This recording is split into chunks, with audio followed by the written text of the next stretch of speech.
दोस्तों, middle east में बढ़ते जियोपॉलिटिकल टेंशन और ग्लोबल एनर्जी सप्लाई पर मंडराते खतरे के बीच भारत सरकार ने अपनी एनर्जी सिक्योरिटी को मजबूत करने के लिए एक बड़ा स्ट्रेटेजिक मूव चला है।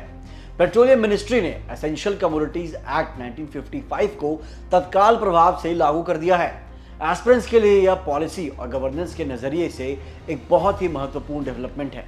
इस सख्त कदम का प्रमुख उद्देश्य अंतर्राष्ट्रीय अस्थिरता के बावजूद देश में एलपीजी और सीएनजी पीएनजी की अनइंटरप्टेड सप्लाई सुनिश्चित करना है। इस एक्ट के लागू होने से सरकार को गैस के प्रोडक्शन, डिस्ट्रीब्यूशन और कीमतों पर सीधा कंट्रोल मिलता है।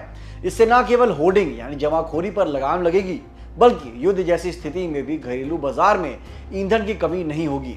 ये फैसला दिखाता है कि भारत वैश्विक संकटों के बीच अपने एसेंशियल सप्लाईज को सुरक्षित रखने के लिए कितना प्रोएक्टिव है। इसी कड़ी में एक और बड़ा स्ट्रेटेजिक फॉलोअप सामने आया है। सरकार ने देश के सभी तेल रिफाइनरीज और पेट्रोकेमिकल यूनिट्स को मैक्सिमम एलपीजी प्रोडक्शन मोड पर रहने के लिए सख्त निर्देश दिए हैं। एस्पिरेंट्स, यहाँ एक टेक्निकल पॉइंट भी नोट करें। सरकार ने प्रोपेन और ब्यूटेन जैसी प्रमुख हाइड्रोकार्बन स्ट्रीम्स को सीधे एलपीजी पूल में डाइवर्ट करने का फैसला किया है।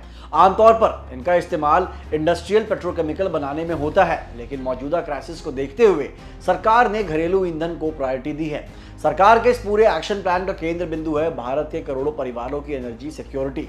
मंत्रालय ने साफ कर दिया है कि एक्स्ट्रा एलपीजी केवल डोमेस्टिक यूज के लिए ही आवंटित की जाएगी।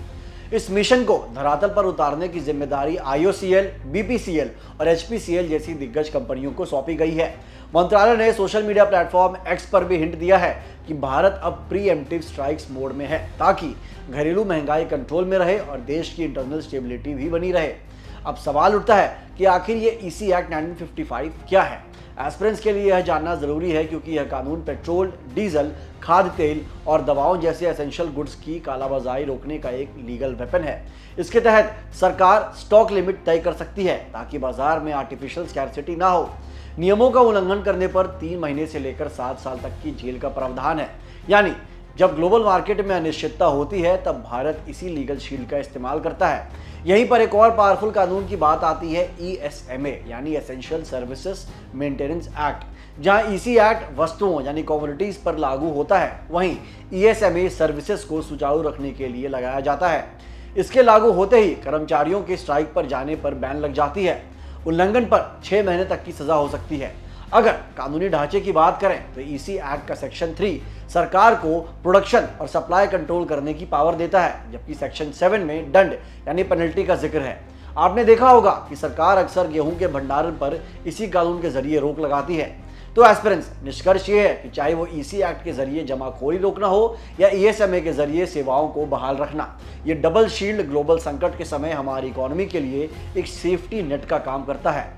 एक एस्पिरेंट के तौर पर आपको यह समझना चाहिए कि एनर्जी सिक्योरिटी सिर्फ तेल के बारे में ही नहीं, बल्कि इस देश की सॉवरेनिटी यानी संप्रभुता से जुड़ा विषय है।